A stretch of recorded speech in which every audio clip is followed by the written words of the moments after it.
Pak Ardi, sebentar dulu Pak. Nanti diskusinya habis saya boleh nggak? Karena ini saya sudah, karena ini buat kepentingan apa namanya kita bersama. Apa yang saya dapatkan itu sebenarnya walaupun Bapak Ibu di sini kan sudah banyak pengalaman gitu kan mengajar, bahkan sudah mengajar lebih dari 30 tahun. Nah di sini saya berbagi apa namanya ilmu sedikit mengenai hal-hal baik yang memang itu saya dapatkan pada saat saya mengikuti pelatihan guru penggerak. Ya Bapak Ibu, sebenarnya guru penggerak di sini itu adalah membuka paradigma kita sebagai guru yang memang harus sesuai dengan tuntutan kodrat zaman dan juga kodrat alam gitu. Karena sesuai dengan pemikiran Ki Hajar Dewantara, yang memang Ki Hajar Dewantara ini adalah salah satu apa namanya bapak pendidikan kita di di Indonesia ini. Ya memang dia mengatakan bahwa pendidikan itu harus sesuai dengan kodrat alam dan kodrat zaman. Jadi saya ini sudah belajar kurang lebih sekitar hampir 3 bulan ya Bapak Ibu. Ada 2 modul yang sudah saya bahas ya. Yang pertama itu mengenai filosofi Ki Hajar Dewantara. Yang kedua itu mengenai nilai-nilai guru penggerak. Dan yang ketiga, visi guru penggerak yang sudah saya dapatkan pada saat kita rapat waktu itu untuk merubah visi dan misi sekolah. Dan yang terakhir adalah mengenai budaya positif. Sebenarnya saya punya fun game buat Ibu, tetapi karena memang saya rasa Bapak Ibu di sini udah karena waktunya udah mau pulang dan mepet. Sehingga terima kasih sudah mau memberikan waktunya buat saya membagikan hal-hal yang penting Bapak Ibu. Ya, jadi yang pertama ini ada udah nanti saya lewati saja. Kita langsung aja Bapak Ibu karena memang waktunya udah mepet juga. Kita udah mau menuju ke waktu untuk pulang. Sekarang saya pengen menjelaskan ini Bapak Ibu, konsep inti budaya positif.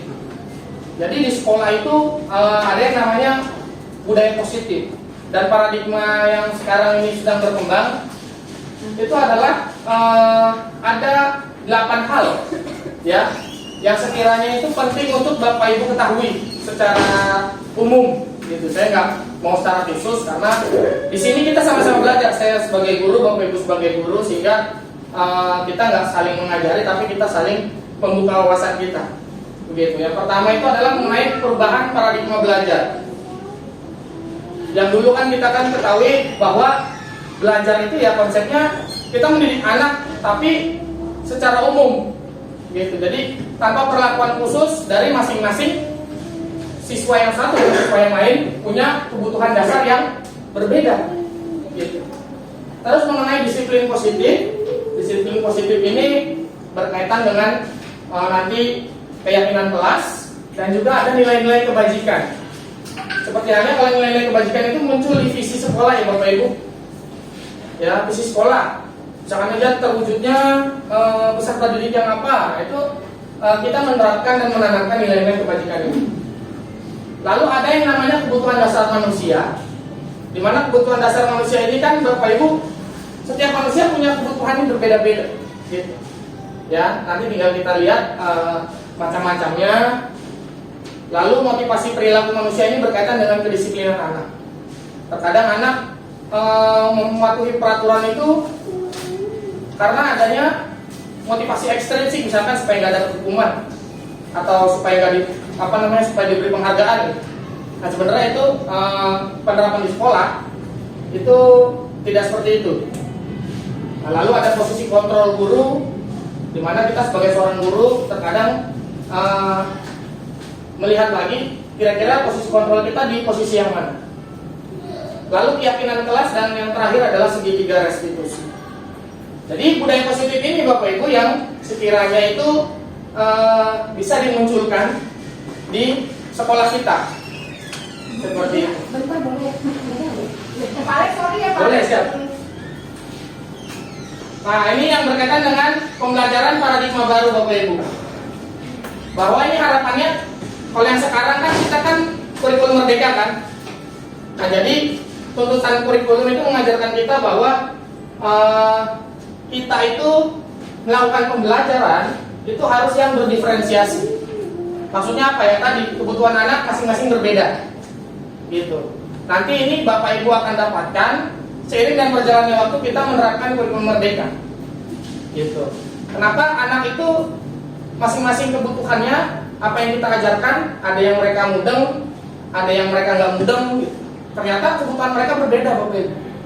Ada yang anak ini pintar banget nih, kita ceramah aja dia bisa. Tapi ada anak yang kurang, kita ceramah dia nggak ngerti, kita praktek dia nggak ngerti juga. Oh ternyata dia memang harus kita butuh beri perhatian khusus nih. Nah, ini yang pertama, yaitu kita harus melakukan pembelajaran berdiferensiasi. Gitu ya Bapak Ibu. Lalu terkadang kita sering begini. Jadi guru itu mengontrol murid kalau seandainya murid itu nakal. Nah, harusnya kita mengatakan bahwa kalau seandainya kita kontrol murid itu harus dari dasar kemampuan diri sendiri, tanpa harus guru itu melakukan suatu ilusi dan sebagainya. Lalu kita juga terkadang salah bahwa orang dewasa itu berhak memaksa, padahal murid itu sebenarnya nggak bisa kita paksa gitu.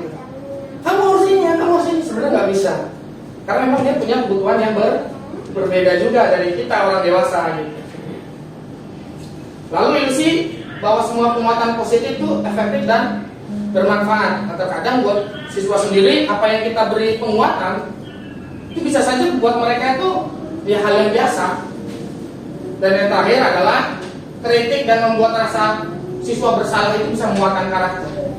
Misalkan aja Bapak ini sudah mengajar kamu, capek loh nak, ayo dong kamu lebih mengeluarkan kemampuan kamu. Itu sebenarnya kita nggak boleh seperti itu, karena itu semakin membuat siswa tuh merasa dirinya tuh bersalah sebagai murid. Gitu. Kita sebagai guru itu kalau kita seperti itu memiliki kontrol yang salah seperti itu. Karena nanti posisi kontrol guru ada 5 yang nanti akan saya sampaikan ke Bapak Ibu.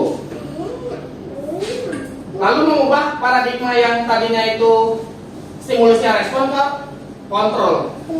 Nah, terkadang kita memberikan respon ke anak, yaitu bahwa kita realitasnya sama ya. Guru dengan murid itu sama, padahal berbeda. Gitu. Jadi murid itu sebenarnya butuh sesuatu yang berbeda dari yang Bapak Ibu guru harapkan. Gitu.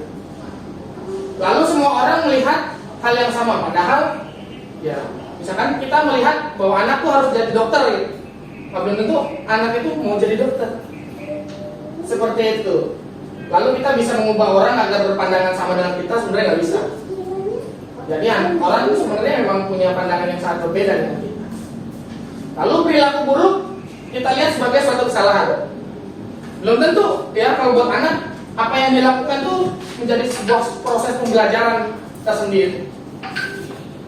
Seperti itu sampai nanti yang terakhir model berpikir menang kalah. Jadi kita bertujuan itu kasih ke anak ya kita mereka belajar yaitu buat mendapat kesuksesan. Padahal sama-sama guru sukses mendidik anak ya, misalkan anak sukses nih, itu berarti kita juga memiliki rasa yang sukses juga gitu. Sehingga jangan sampai nanti siswanya itu jatuh, guru merasa dia bersalah. Itu nggak benar, karena sesuai dengan teori kontrol harus berpikirnya menang dan menang untuk mendapatkan sesuatu. Lalu disiplin positif. Nah, contohnya kalau disiplin positif ini seperti halnya yang yang kita ketahui bahwa nggak harus dengan hukuman Bapak Ibu. Misalkan aja kita anak bersalah nih. Misalkan ada anak terlambat, kita datang. Kamu yang terlambat terus gitu kan. Nah, kenapa kamu terlambat? Sekarang kamu spot jam 50 kali seperti itu.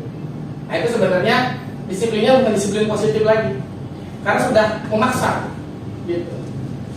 Nah, nanti kita sebagai pendidik kita harus menciptakan peserta didik yang memiliki disiplin diri, gitu. Jadi pembiasaan, sehingga pada saat dia memiliki kesalahan, kita mengacu ke kesalahan yang universal dulu. Jangan aja kamu terlambat, berarti kamu kurang berdisiplin. Nah, kira-kira solusinya supaya kamu nggak terlambat lagi apa? Seperti itu. Ya, supaya dia merasa, oh ternyata apa yang saya dapatkan itu harus lebih ke arah yang positif lagi, seperti itu. Lalu nilai-nilai kebajikan kita bisa ambil contohnya itu dari kayak kesepakatan sekolah atau tata tertib, ya. Jadi misalkan nanti kita mengacu kepada profil pelajar Pancasila, kita bisa menerapkan ke siswa, gitu, mengenai nilai-nilai kebajikan ini. Nanti nilai-nilai kebajikan ini kita pakai untuk merujuk pembentukan suatu keyakinan kelas, Bapak Ibu. Gitu. Lalu ini kebutuhan dasar manusia. Jadi kita mengajar anak, dia punya kebutuhan dasar. Ada 5 kebutuhan dasarnya. Tapi sebelum kita masuk ke sana, kita lihat dulu. Jadi kebutuhan dasar manusia ini adalah sesuatu yang kita lakukan untuk mendapatkan apa yang kita inginkan. Gitu kan. Jadi kalau seandainya ada tindakan kita yang punya tujuan tertentu, ya, usaha yang terbaik kita adalah melakukan supaya kita dapat semuanya. Gitu. Kayak anak nih, anak merasa senang belajar di sini. Jadi kebutuhan dasarnya salah satunya sudah terpenuhi. Ini ada bertahan hidup, kasih sayang, penguasaan, kebebasan dan kesenangan. Ini 5 kebutuhan dasar manusia, ya. Dalam hal ini siswa ya, terutama ya. Sehingga anak-anak itu kalau kita ajarin 5 kebutuhan dasar ini harus terpenuhi. Seperti itu. Kita usahakan supaya terpenuhi, supaya anak belajar juga merasa senang. Lalu yang berjalan dengan sejalan dengan disiplin positif berikutnya, ini adalah motivasi perilaku manusia yang saya katakan.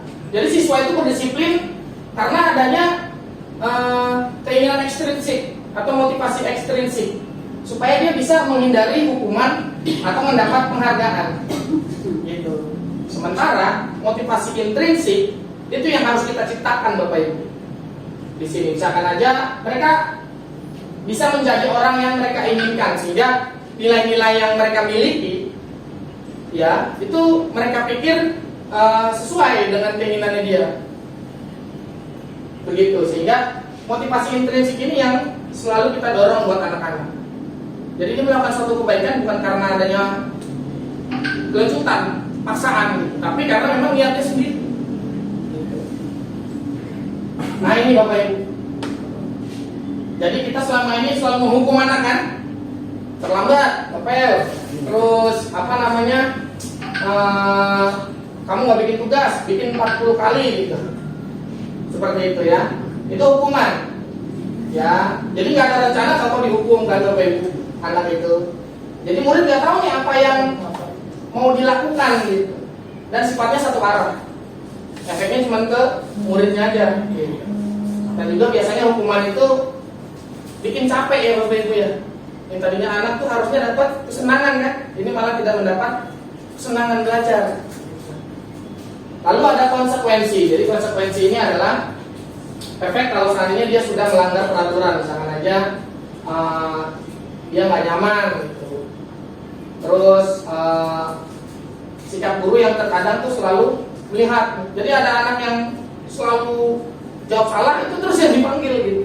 Kita kan terkadang ngajar gitu kan, atau yang pintar terus yang diinin. Sementara semuanya kebutuhannya padahal sama Bapak Ibu. Terus yang ketiga adalah restitusi. Yaitu restitusi di sini ini yang penting buat kita semua, mengenai bagaimana kita menciptakan kondisi bagi murid ya, dia bisa merefleksikan kesalahannya. Gitu. Sehingga apa yang didapatkan itu sesuai dengan pembelajaran yang dia miliki. Lalu proses kolaboratif yang mengajarkan murid untuk mencari solusi sendiri. Ya solusi sendiri misalkan aja nanti akan ada contohnya restitusi itu bagaimana Bapak Ibu. Sehingga kita terkadang menjadi guru itu selalu memberikan hukuman gitu, tanpa adanya solusi ke depannya gimana supaya anak tuh nggak mengulangi kesalahannya. Lalu ini yang penting Bapak Ibu, 5 posisi kontrol guru. Terkadang ya kita refleksi sama-sama. Saya juga sering gitu kalau seandainya ada anak yang memang nggak ngerjain PR, itu saya hukum, kamu besok nggak ikut pelajaran saya gitu, karena kamu udah nggak ngumpulin tugas, itu menghukum. Ya, lalu ada guru yang melihat anaknya nggak rapi, misalkan, kamu kenapa nggak pakai ikat pinggang? Ini Pak, lupa terus up 50 kali misalkan. Itu guru yang menghukum Bapak Ibu. Gitu. Dan terkadang kita yang menjadi guru yang seperti itu. Lalu membuat rasa bersalah.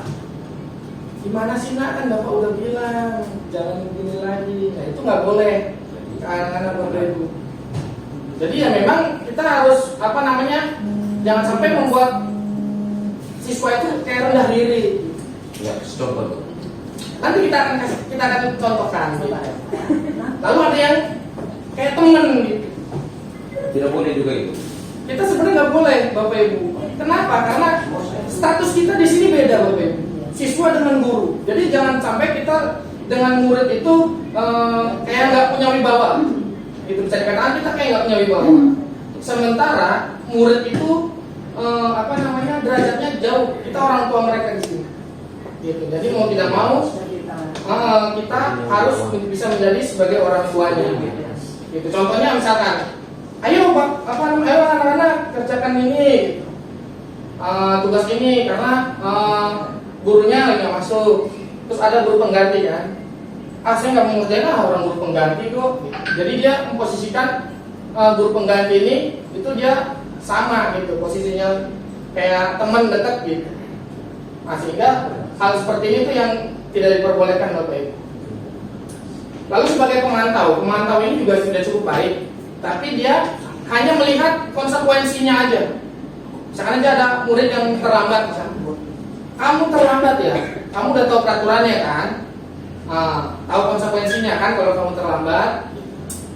Hanya sebatas itu, sehingga dia hanya memantau aja, oh ternyata murid yang gak disiplin siapa-siapa aja nih, tanpa memberikan solusi alternatif. Nah yang bagusnya itu posisi kontrol guru yang sebagai manajer, di mana posisi manajer ini itu bisa memposisikan dirinya itu dengan penerapan segitiga restitusi. Ya Bapak Ibu, jadi ada tambahan pengetahuan juga buat Bapak Ibu, itu penyelesaian masalah di sekolah itu dengan menggunakan yang namanya segitiga restitusi. Jadi tadi saya sudah memberikan contoh masing-masing. Nah sekarang kita coba lihat nih. Ini kalau yang tidak tidak pakai atribut. Kalau guru yang penghukum, dia akan melakukan seperti ini. Ya, dia akan menghormat bendera selama 1 jam. Padahal itu memang sudah seharusnya nggak boleh. Terus berapa kali Bapak Ibu harus memberitahumu, kamu selalu mengecewakan Bapak atau Ibu, itu sebenarnya nggak boleh. Gitu, karena ya kita sebagai guru harus jangan merasa bersalah di depan murid, gitu kan. Lalu sebagai teman, ayo dong ikutin aturan gitu. Tolong bantu Bapak Ibu ya. Sekarang saya maklumi, lain kali jangan. Nah, itu juga sebenarnya tidak diperbolehkan. Lalu sebagai pemantau, nah ini yang tadi saya katakan, dia hanya memantau saja tidak disiplinan apa saja yang ada pada siswa gitu. Setelah itu ya dia diminta untuk tidak mengulanginya, tapi tidak langsung ke solusi. Tapi kalau yang ini manajer, dia bisa langsung meminta anak, kira-kira solusinya gimana kalau seandainya kamu tidak terlambat lagi, apa nih? Seperti itu Bapak Ibu. Ini adalah contoh penerapan 5 posisi kontrol guru di sekolah. Ya. Guru manapun Bapak Ibu ya. Jadi nggak hanya kepala sekolah, nggak hanya wakil, ya. Kita di sini guru juga, guru biasa misalkan, yang guru mapel manapun itu harus menerapkan ini. Gitu. Nah ini ada contohnya nih, posisi kontrol. Apakah saya kecewa sekali dengan kamu? Ayo, ini fungsi kontrol apa? Yang tadi Apa ini? sebagai Itu yang kedua. Yang kedua. nomor reserve salah. Salah yang kedua kan. Lalu ini telat lagi, pasti kamu lagi. Mantau ya. Lalu ini apa rencanamu untuk menyelesaikan masalah? Manajer. Saya ini saya. Nah, ini apa namanya? Kita harus usahakan seperti ini. Lalu ayolah demi bapak atau ibu ya. Teman-teman. Ini sebagai teman. Parti. Nggak boleh. Nah ini, kamu tidak pernah dapat nilai kalau kamu tidak mengerjakan. Ini Bu Mel ini. Nah ini langsung bang. Ini Bu Mel. Dia mengukur. Bijak. Mengendus. Kita nggak boleh. Realistis. Yang seperti ini Bapak. Baik Bapak. Lanjut keyakinan kelas. Nah kenapa keyakinan kelas ini penting?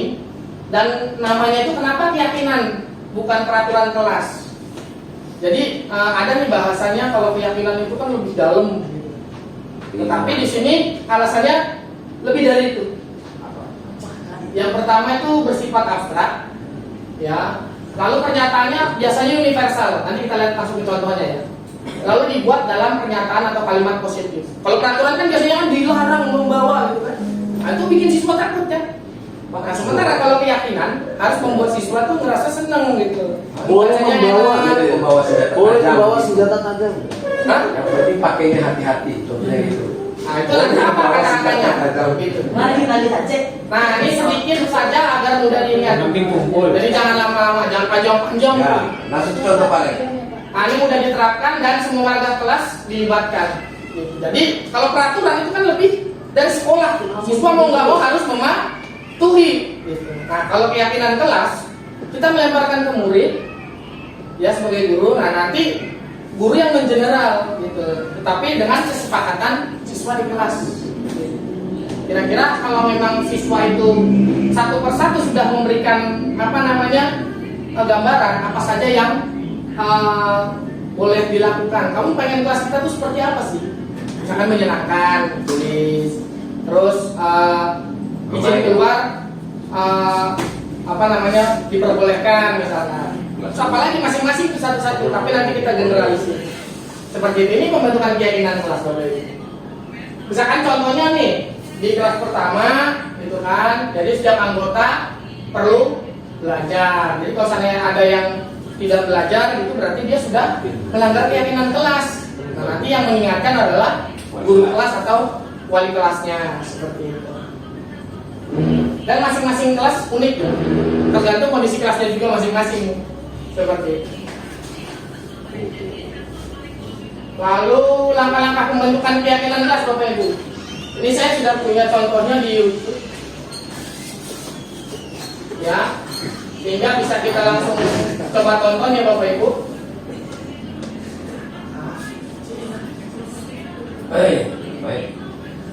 Sabar dong. Ya, udah sabar ya. Parek itu kan berdasarkan keyakinan kelas Parek. Ya, Kalau dibuat peraturannya, kalau anak-anaknya menuliskan Sekolah bermain semua. itu hal-hal yang membuat mereka itu lebih cara bermain menyenangkan gimana? ya tergantung nanti kan kita kan sebagai guru kan memberikan pandangan lagi.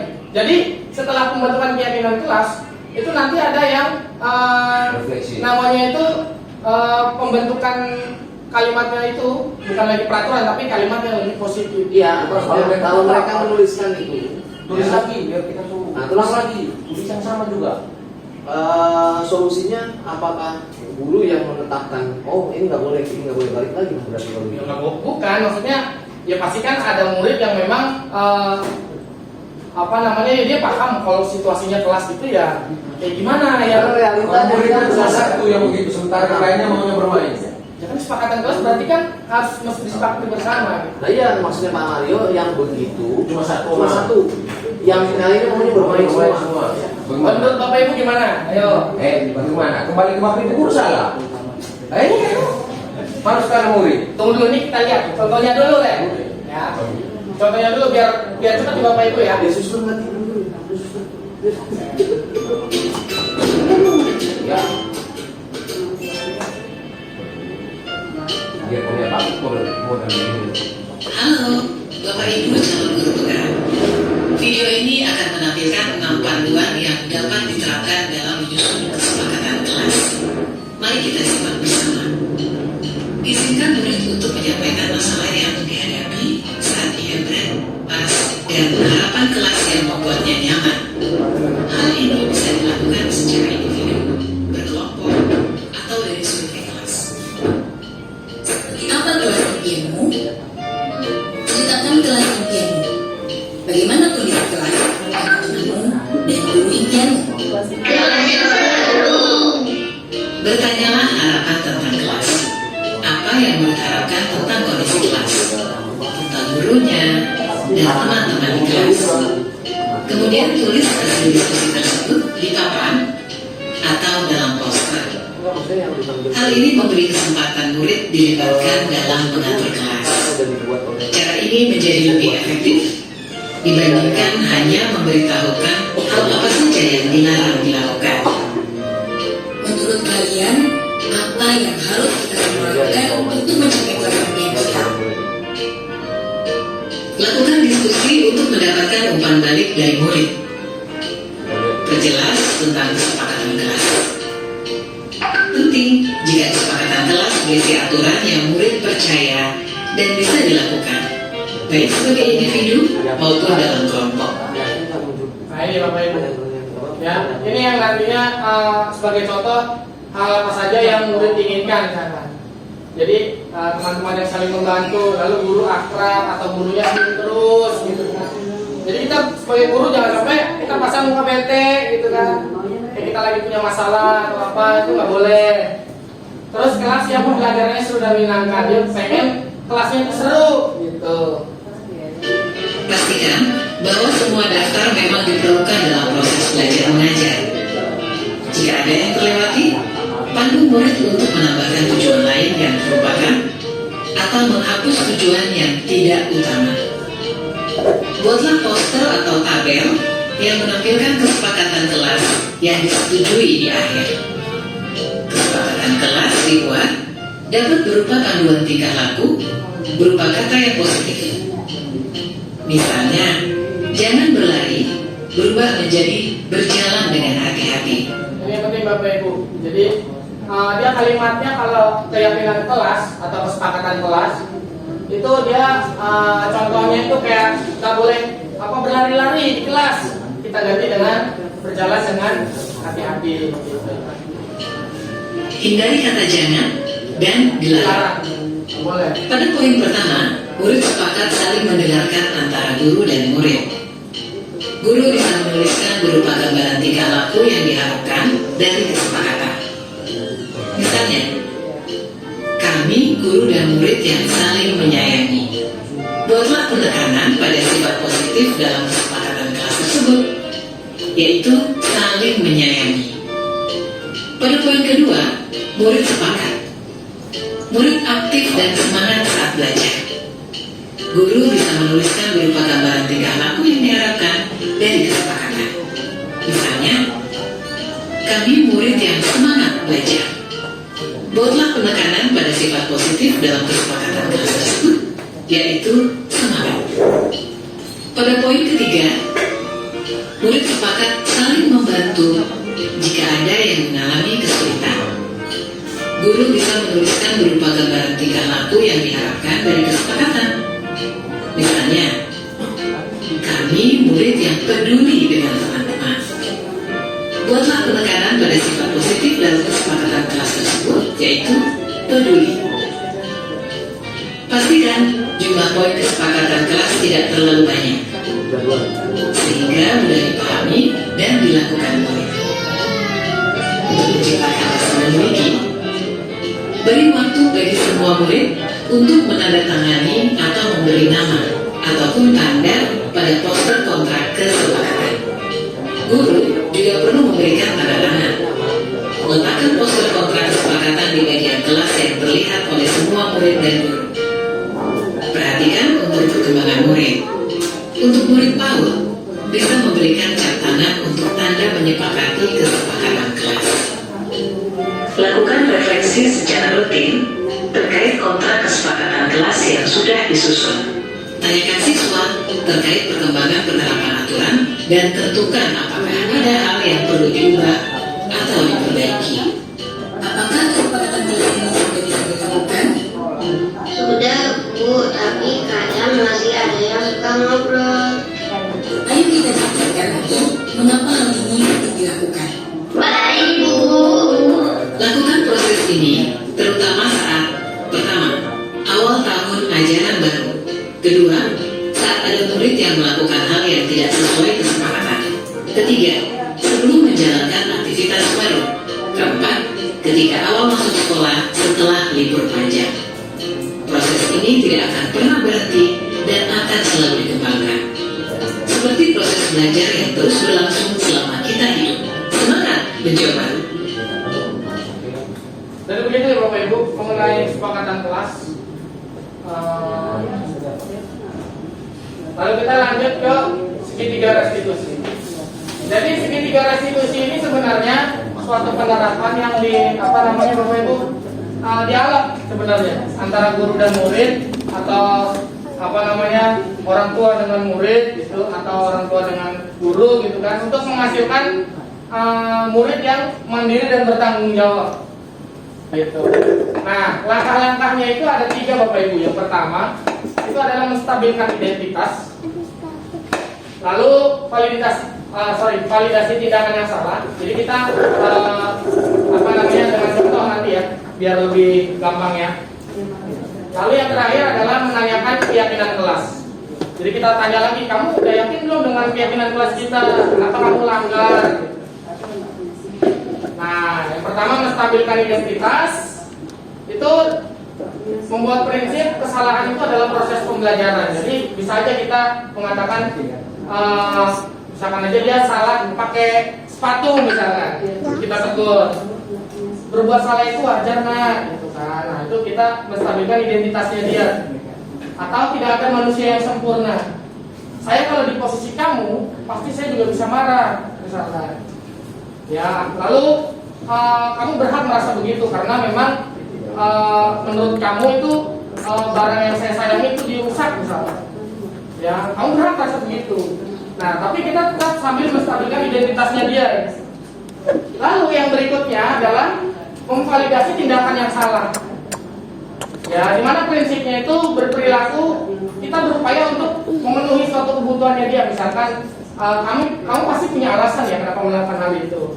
Nah, kamu bisa melakukan hal yang lebih buruk dari ini, tapi kamu memilih untuk tidak melakukannya. Misalkan jadi dia berantem hanya cakar-cakaran, nggak sampai tonjok-tonjokan misalkan, gitu. Lalu kamu patut bangga karena telah melindungi sesuatu yang penting buat kamu. Gitu. Jadi dia melindungi sesuatu yang penting dengan apa? Dengan menyimpan sesuatu dari teman-temannya. Kamu melakukannya karena mempertahankan sesuatu yang penting sama ya.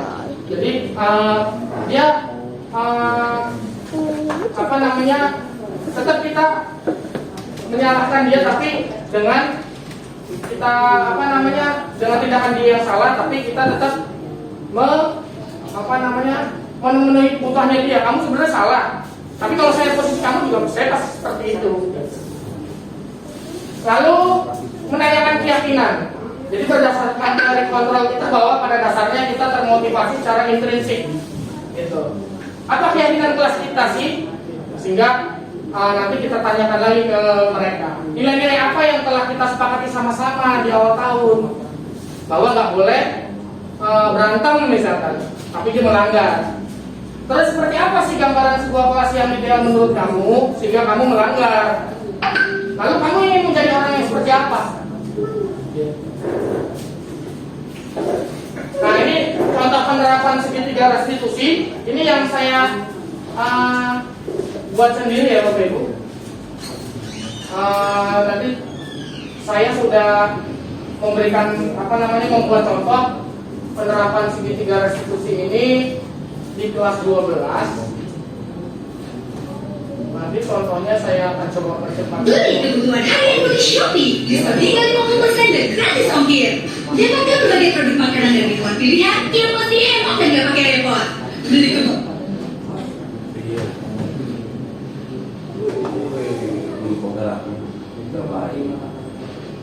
itu Bapak Ibu.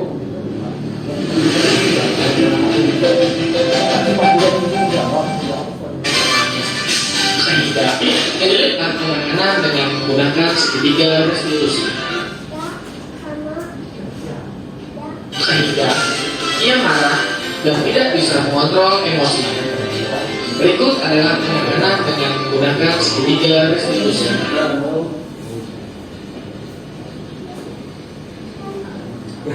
Ya, selamat pagi.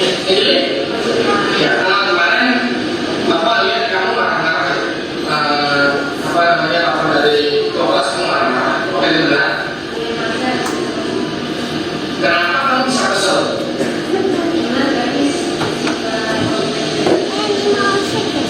Lalu apa saja yang kamu permasalahkan? Kenapa merasa tidak ada? Biarin Bu. Oh, jadi kamu sudah kata itu ya. Menurut Bapak sih wajar kamu bisa kesel, karena kalau seandainya saya di sisi kamu itu pasti Bapak akan merasa kesal seperti itu. Nah, lalu apa yang akan kamu lakukan terhadap Travis?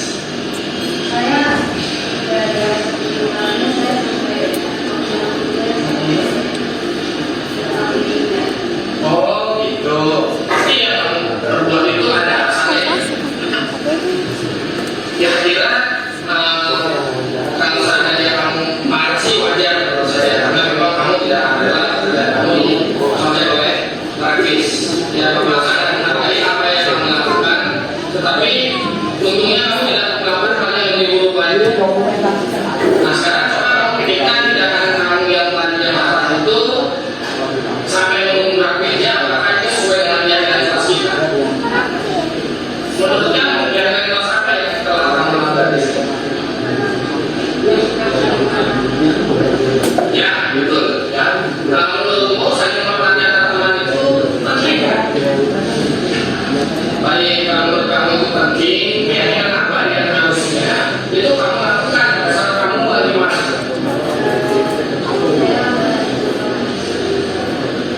Kamu bersedia memperbaiki masalah ini ke depannya? Ya, apa yang akan kamu lakukan untuk nantinya supaya tidak akan diulang lagi?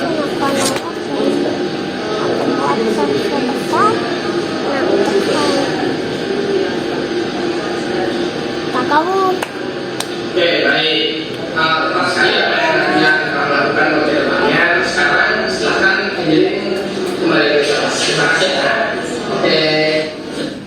Ya, jadi seperti itu Bapak Ibu. Jadi kita langkahnya ada 3. Kita menstabilkan identitasnya dulu. Biar telah melakukan kesalahan. Among itu ya. Among itu ya. Kalau bahasa Jawa kan ngomong. Kalau among itu ya sebagai bahasa kita bisa menjadi panutan. Kalau ngomong bahasa Ya, kita bisa menjadi panutan, apa namanya, penuntun gitu. Among tuh gitu Pak. Supaya kita bisa membentuk ya anak-anak kita tuh bisa sama gitu loh.